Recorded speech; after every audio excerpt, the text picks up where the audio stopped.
Hi dear students, welcome to online class. This is the continued video of Everything I Need to Know I Learned in the Forest, written by Vandana Shiva. And this is the video part 2. Yesterday, in a previous video, we already discussed about the author and glossary section. Okay, let's come to the page number 22. Pre-reading activity. Now we will start with the pre-reading activity. What they give? They give two questions. Have you heard of Chipko movement? What is the significance? What is the importance of the Chipko movement? Chipko ಆಂದೋಲನ ಇದರ ಬಗ್ಗೆ ನೀವು ಕೇಳಿದ್ದೀರಾ? Chipko movement, Appiko ಚಳವಳಿ, ಚಿಪ್ಕೋ ಚಳವಳಿ ಕೇಳಿದಿರಿ? ಅದರ ಬಗ್ಗೆ ಅದರದ ಏನು ಇಂಪಾರ್ಟೆನ್ಸ್ ಏನಿದೆ ಅಂತ ಕೇಳಿದರೆ, Chipko movement it was started in 1970 in Uttarakhand and also in some part of the Uttar Pradesh. That place near the Himalayas foothills, ಹಿಮಾಲಯದ ಪಾದಪಟ್ಟೆಗಳು ಇರತಕ್ಕಂಥ ಒಂದು ಜಾಗದಲ್ಲಿ, ಅಂದರೆ ಶಿವಾಲಿಕ್ ಬೆಟ್ಟಗಳು, ಹಿಮಾಲಯದ ಕೆಳಗೆ ಇರತಕ್ಕಂಥ ಕಾಡಿನಲ್ಲಿ ಈ ಒಂದು ಚಳವಳಿ ಶುರುವಾಗ್ತದೆ. ಯಾವಾಗ? 1970. What was the role played by women in this movement? ಈ ಒಂದು ಆಂದೋಲನದಲ್ಲಿ ಮಹಿಳೆಯರ ಪಾತ್ರವೇನು ಅಂತ ಕೇಳ್ತಿದ್ದಾರೆ. ಅಂದರೆ ಇದು ಈ ಚಿಪ್ಕೋ ಮೂವ್ಮೆಂಟ್ ಸ್ಟಾರ್ಟ್ ಆಗಿದ್ದೆ ಯಾರಿಂದ? ಮಹಿಳೆಯರಿಂದ. Because they try to save the forest. If they lost the forest, they lost their life. ಅವರು ಆ ಕಾಡನ್ನು ಕಳ್ಕೊಂಡ್ರೆ ಏನಾಗ್ತದೆ? ಅವ್ರ ಜೀವನನೇ ಕಳ್ಕೊತಾರೆ. ಆ ಒಂದು ಅರಿವು ಆ ಜನರಿಗಿತ್ತು, ಆ ಮಹಿಳೆಯರಿಗಿತ್ತು. ಆ ಕಾರಣಕ್ಕಾಗಿ ಅವ್ರು ಏನು ಮಾಡಿದ್ರು? ಆ ಕಾಡನ್ನು ಉಳಿಸ್ಕೊಳ್ಳೋಕ್ಕೆ ಸತತವಾಗಿ ಹೋರಾಟವನ್ನು ಶುರು ಮಾಡಿದ್ರು. ಈ ಒಂದು ಚಿಪ್ಕೋ ಮೂಮೆಂಟಲ್ಲಿ ಭಾಗವಹಿಸ್ತಕ್ಕಂಥ ನಮ್ಮ ಈ ನಿಮ್ದು ಏನು ಚಾಪ್ಟರ್ ಬರೆದಿದ್ದಾರಲ್ಲ, everything I need to know I learn in the forest, ಈ ಚಾಪ್ಟರ್ನ ಏನು ಬರೆದಿದ್ದಾರಲ್ಲ ಇವರು ವಂದನಾ ಶಿವ, ಇವರು ಕೂಡ ಒಬ್ಬ ಆ್ಯಕ್ಟಿವಿಸ್ಟು, ಅದರಲ್ಲಿ ಭಾಗವಹಿಸಿದಂಥವರು. ಆಮೇಲೆ ಕಾಡುಗಳನ್ನು ಉಳಿಸುವಲ್ಲಿ ಇವರ ಪಾತ್ರ ಕೂಡ ಬಹಳ ದೊಡ್ಡದಾಗಿದೆ. Okay, let's come to the chapter, page number 22. First para. My ecological journey started in the forests of the Himalaya. My father was a forest conservator and my mother became a farmer after fleeing the tragic partition of India and Pakistan. It is from the Himalayan forests and ecosystems that I learned most of what I know about ecology. The songs and poems our mother composed for us were about trees, forests, and India's forest civilizations. Okay, let's come to the main. My ecological journey. ಇಲ್ಲಿ ವಂದನಾ ಶಿವ ಅವರು ನಮಗೆ ಕಥೆಯನ್ನು ಹೇಳಕ್ಕೆ ಶುರು ಮಾಡ್ತಾರೆ. ಕತೆ ಅವರ ಎಕ್ಸ್ಪೀರಿಯನ್ಸನ್ನು ಹೇಳಕ್ಕೆ ಶುರು ಮಾಡ್ತಾರೆ. ಮೈ ಇಕಾಲಜಿಕಲ್ ಜರ್ನಿ. ಇಕಾಲಜಿ ಅಂದರೆ ಒಂದು ಪರಿಸರದ ಬಗ್ಗೆ ಅಧ್ಯಯನ ಮಾಡೋದು. ನಂದು ಇಕಾಲಜಿಕಲ್ ಜರ್ನಿ, ನನ್ನ ಪರಿಸರ ಬಗ್ಗೆ ಅಧ್ಯಯನ ಎಲ್ಲೆಲ್ಲಿ ಶುರುವಾಯಿತು? It started in the forest of Himalaya. ಹಿಮಾಲಯದ ಆ ಫಾರೆಸ್ಟ್ಗಳಲ್ಲಿ ನನ್ನ ಒಂದು ಇಕಾಲಜಿಕಲ್ ಜರ್ನಿ ಶುರುವಾಯಿತು. My father was a forest conservator. ಅವ್ರ ಫಾದರ್ ಏನಾಗಿದೆ ಅಂದರೆ, he was a forest conservator, ಅಂದರೆ ಅರಣ್ಯ ಸಂರಕ್ಷಣಾಧಿಕಾರಿ ಕೆಲಸ ಮಾಡ್ತಿದ್ರು. And my mother became a farmer after fleeing the tragic partition of India and Pakistan. ಅವ್ರ ಮದರ್ ಏನಾಗಿದ್ರು ಅಂದರೆ ಫಾರ್ಮರ್, ಅವರು ಅಗ್ರಿಕಲ್ಚರ್ ಮಾಡ್ತಾಯಿದ್ರು, ಅಂದರೆ ರೈತ ಮಹಿಳೆ ಆಗಿದ್ದರು ಅವ್ರ mother. After fleeing the tragic partition, ಅಂದರೆ ಇಂಡಿಯಾ ಮತ್ತು ಪಾಕಿಸ್ತಾನ ಡಿವೈಡ್ ಆದಾಗ ಏನಾಯಿತು? ಅವ್ರು ಏನು ಹೇಳ್ತಾರೆ? ಟ್ರಾಜಿಕ್ ಪಾರ್ಟಿಷನ್ ಅಂದರೆ ಒಂದು ಅತ್ಯಂತ ದುಃಖಕರವಾದ ಒಂದು ಏನಾಯಿತು? ಪಾರ್ಟಿಷನ್ ಶುರುವಾಯಿತು. ಆ ಪಾರ್ಟಿಷನಲ್ಲಿ ಏನಾಯಿತು? ಅವ್ರ ಅಗ್ರಿಕಲ್ಚರ್ನ ಬಿಡಬೇಕಾದ ಅನಿವಾರ್ಯತೆ ಬಂತು. Okay, it is from the Himalayan forests and ecosystems that I learned most of what I know about ecology.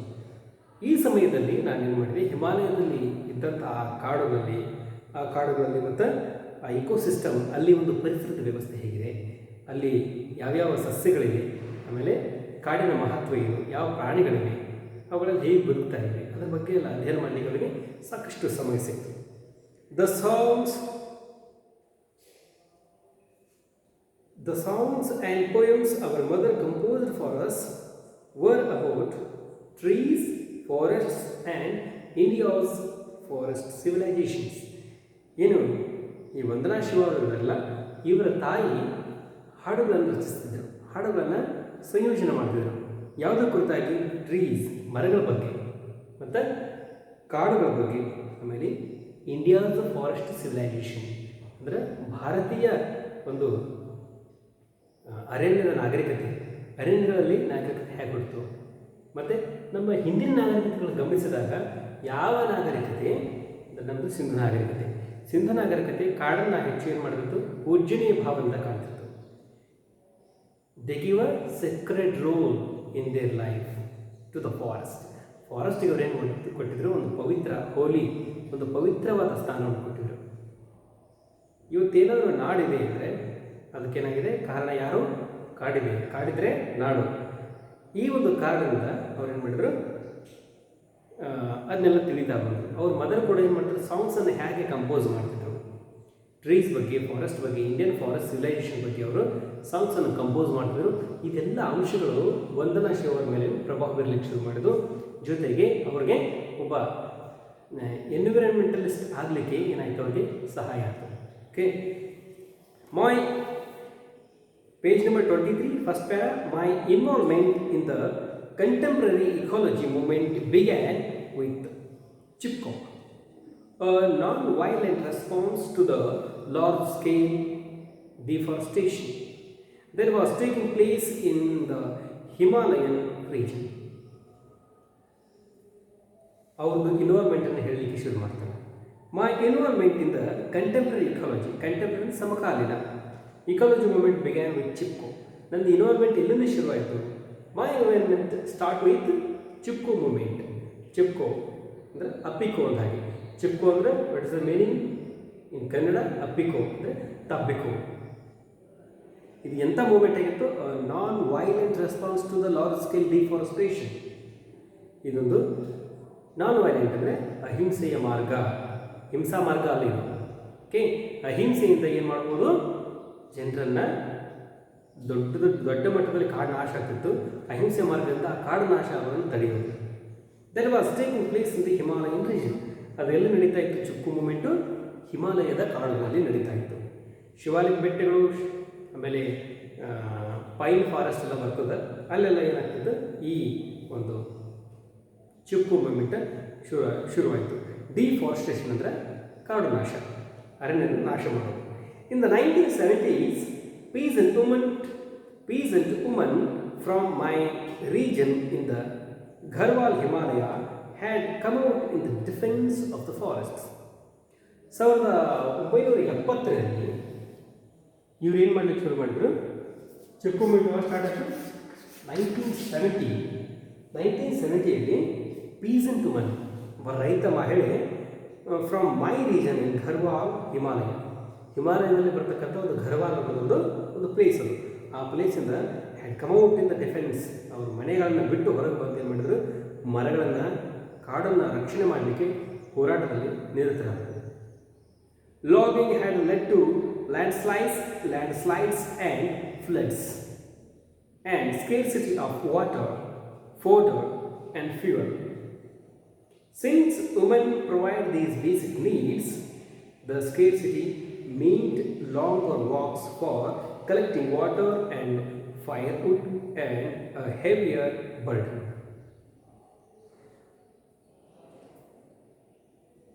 Logging had led to landslides and floods. ಏನಾಗ್ತಿದೆ?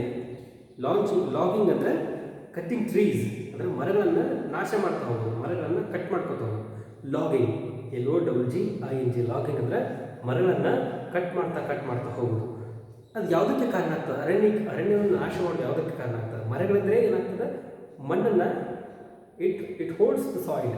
ಮರಗಳು ಬೇರೆ ಇರ್ತಾವಲ್ಲ, that roots holds the soil it very tightly. ಅದೇನು ಮಾಡ್ತದೆ? ಕಾಪಾಡ್ತದೆ, ಮಣ್ಣು ಸವಕಳಿ ಆಗಲ್ಲ ಅದನ್ನು ಕಾಪಾಡ್ತದೆ. ಮತ್ತು ಈ ಲ್ಯಾಂಡ್ಸ್ಲೈಡ್ಸ್ ಅಂತ ಏನು ಹೇಳ್ತಾರೆ, ಅನ್ನೋದು ಮಣ್ಣು ಗುಡ್ಡದ ಕುಸಿತಗಳು, ದೊಡ್ಡ ದೊಡ್ಡ ಬೆಟ್ಟಗಳೇನಾಗ್ತವೆ ಕುಸಿತ ಇವತ್ತು ನೋಡ್ಬೋದು ನೀವು. ಎಲ್ಲಿ ಪ್ರತಿ ವರ್ಷ 2-3 ವರ್ಷ ಆಯಿತು ಕೊಡಗಿನಲ್ಲಿ ಮತ್ತು ಮಲೆನಾಡು ಕಡೆಯಲ್ಲಿ ಏನಾಗ್ತದೆ ಲ್ಯಾಂಡ್ ಸ್ಲೈಡ್ಸ್ ಆಗ್ತಾ ಇದೆ, ಅಂದರೆ ಭೂಕುಸಿತ ಆಗ್ತಾ ಇದೆ. ಇದು ಯಾವ ಕಾರಣಕ್ಕಾಗಿ? ಅಲ್ಲಿದ್ದಂಥ ಎಲ್ಲ ಕಾಡು ನಾಶ ಆಗಿದೆ. ಕಾಡು ನಾಶ ಮಾಡಿ ಅಲ್ಲಿ ಏನು ಮಾಡಿದ್ದಾರೆ? ಯಾವ ಪ್ಲಾಂಟೇಶನ್ ಹಾಕಿದ್ದಾರೆ? ಕಾಫಿ ಪ್ಲಾಂಟೇಶನ್ಸ್ ಮಾಡಿದ್ದಾರೆ. ಏಕರ್ಸ್ 100 ಏಕರ್ಸ್ನಲ್ಲಿ ಏನು ಮಾಡಿದ್ರೆ ಹಳೆ ಕಾಡನ್ನೆಲ್ಲ ನಾಶ ಮಾಡಿದ್ದಾರೆ. ತಮ್ಮ ಬೇಕಾದ ಬೆಳೆಗಳನ್ನು ಬಿತ್ತಲಿಕ್ಕೆ ಬೆಳೀಲಿಕ್ಕೆ ಅವ್ರು ಏನು ಮಾಡ್ತಿದ್ದಾರೆ? ಒಂದು ಅವೈಜ್ಞಾನಿಕ ಪದ್ಧತಿಯಲ್ಲಿ ಕಾಫಿ ಪ್ಲಾಂಟೇಶನ್ ಮಾಡಿದ್ದಾರೆ. ಇವತ್ತು ಆ ಕಾರಣಕ್ಕಾಗಿ ಅಲ್ಲಿ ಏನಾಗಿದೆ? ಮಲೆನಾಡಲ್ಲಿ ಕೂಡ ಮಳೆ ಕಡಿಮೆ ಆಗಿದೆ. ಮಲೆನಾಡಲ್ಲಿ ಏನಾಗಿದೆ? ಮಲೆನಾಡಲ್ಲಿ ಕೂಡ ಲ್ಯಾಂಡ್ಸ್ಲೈಡ್ ಆಗ್ತಾ ಇದೆ. ಅವ್ರಿಗೆ ಸರಿಯಾಗಿ ನೀರು ಸಿಗ್ತಾ ಇಲ್ಲ. ಈ ಥರ ಸಮಸ್ಯೆ ಆಗ್ತದೆ. ಇಲ್ಲಿ ಕೂಡ ಏನಾಗಿದೆ? ಹಿಮಾಲಯದ ರೀಜನಲ್ಲಿ ಈ ಮರಗಳನ್ನು ಕಟ್ ಮಾಡೋದ್ರಿಂದ ಅವ್ರಿಗೂ ಕೂಡ ಈ ಲ್ಯಾಂಡ್ಸ್ಲೈಡ್ಸು, ಫ್ಲಡ್ಸು, ಪ್ರವಾಹಗಳು ಬರ್ತಾ ಇವೆ. ಮರಗಳಿದ್ದರೆ ಎಲ್ಲವನ್ನೂ ತೆಗೀತದೆ, ಮರಗಳಿದ್ದರೆ ಎಲ್ಲನೂ ಹೆಚ್ಚಾಗ್ತದೆ. ಆ್ಯಂಡ್ ಸ್ಕೇರ್ಸಿಟಿ ಆಫ್ ವಾಟರ್ ಅಂದರೆ ನೀರಿನ ಅಭಾವ ಆಗ್ತದೆ. ಫಾಡರ್ ಅಂದರೆ ಮೇವು, ಅಂದರೆ ದನಗಳಿಗೆ ಮೇವು. ಕಾಡಿದರೆ ಏನಾಗ್ತದೆ? ದನಗಳಿಗೆ ಮೇವು ಸಿಗ್ತದೆ ಸುಲಭವಾಗಿ, ಅದು ಸಿಗ್ತಾ ಇಲ್ಲ. ಫ್ಯೂಯಲ್ ಅಂದರೆ ಕಾಡಿನಲ್ಲಿ ಉದುರಿ ಬಿದ್ದಂಥ ಒಣ ಕಟ್ಟಿಗೆಗಳು, ಅವುಗಳನ್ನ ಏನು ಮಾಡ್ತಾರೆ? Near by the forest villages ಏನು ಮಾಡ್ತಾರೆ? ಹೋಗಿ ಅವ್ರು ಕಲೆಕ್ಟ್ ಮಾಡ್ಕೊಂಡ್ಬರ್ತಾರೆ. ಕಲೆಕ್ಟ್ ಮಾಡ್ಕೊಂಡ್ಬಂದು ಅವ್ರು ಫ್ಯೂಯಲ್ ಆಗಿ ಬಳಸ್ಕೊಳ್ತಾರೆ. Since women provide these basic needs, ಕಾಡು ಎಲ್ಲಿ ತನಕ ಇತ್ತು ಅಲ್ಲಿ ತನಕ ಏನಾಗ್ತಿತ್ತು? ಅವ್ರಿಗೆ ವಾಟರ್ ಸಿಗ್ತಿತ್ತು, ಆಮೇಲೆ ಫೋಟೋ ಸಿಗ್ತಿತ್ತು, ಫ್ಯೂಯಲ್ ಸಿಗ್ತಿತ್ತು, ಇದೆಲ್ಲ ಆಗ್ತಿತ್ತು. ಆದರೆ ಕಾಡು ನಾಶ ಆಗ್ತಿದ್ದ ಹಾಗೆ ಇವು ಯಾವ ಸಿಗ್ತಾ ಇಲ್ಲ.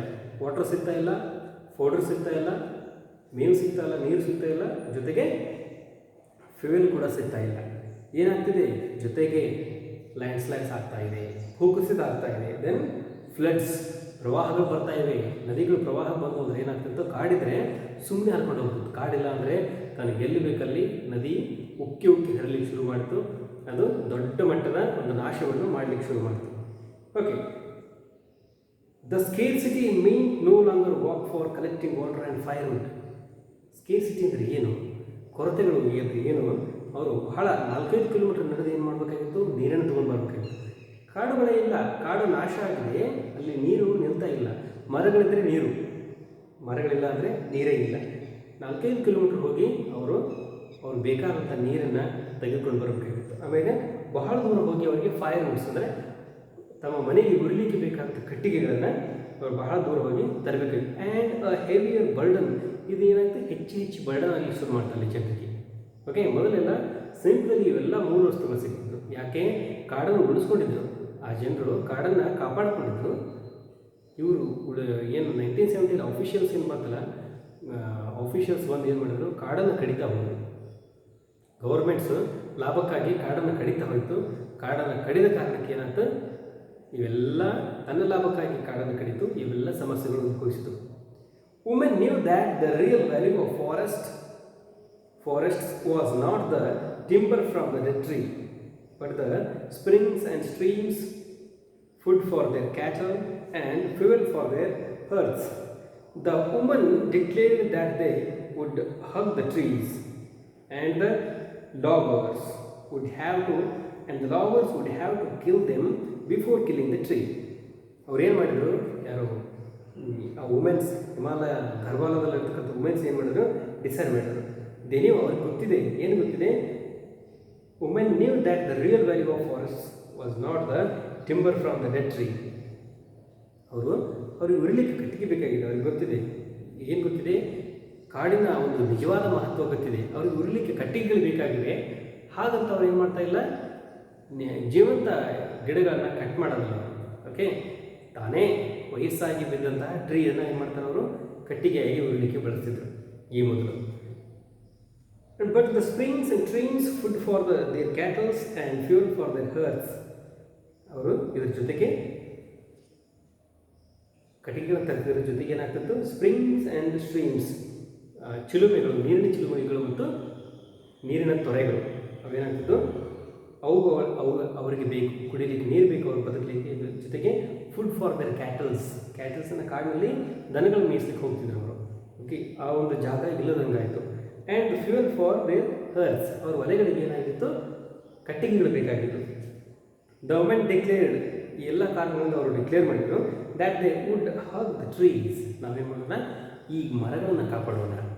ಈ ಮರಗಳನ್ನು ಕಾಪಾಡಿದರೆ ನಮಗೇನಾಗ್ತದೆ, ಮೊದಲನಿಗೆ ಇಲ್ಲಿ ನದಿಗಳು ಹರಿಲಿಕ್ಕೆ ಶುರು ಮಾಡ್ತಾವೆ, ಇಲ್ಲಿ ನೀರು ಚಿಲುಮೆಯಲ್ಲಿ ತಾನೇ ಚಿಮ್ಮಲಿಕ್ಕೆ ಶುರು ಮಾಡ್ತದೆ.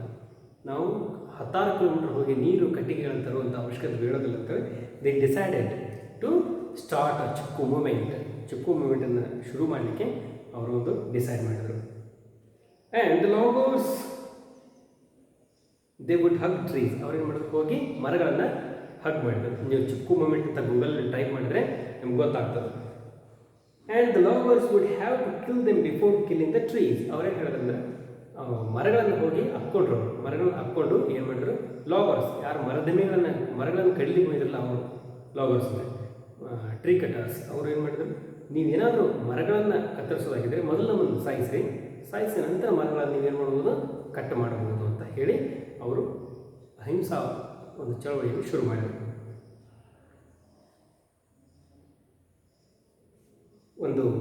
ಇಲ್ಲೊಂದು ಜನಪದ ಸಾಂಗ್ ಕೊಟ್ಟಿದ್ದಾರೆ, ಒಂದು para. A folk song of the period say, these beautiful oaks and rhododendrons,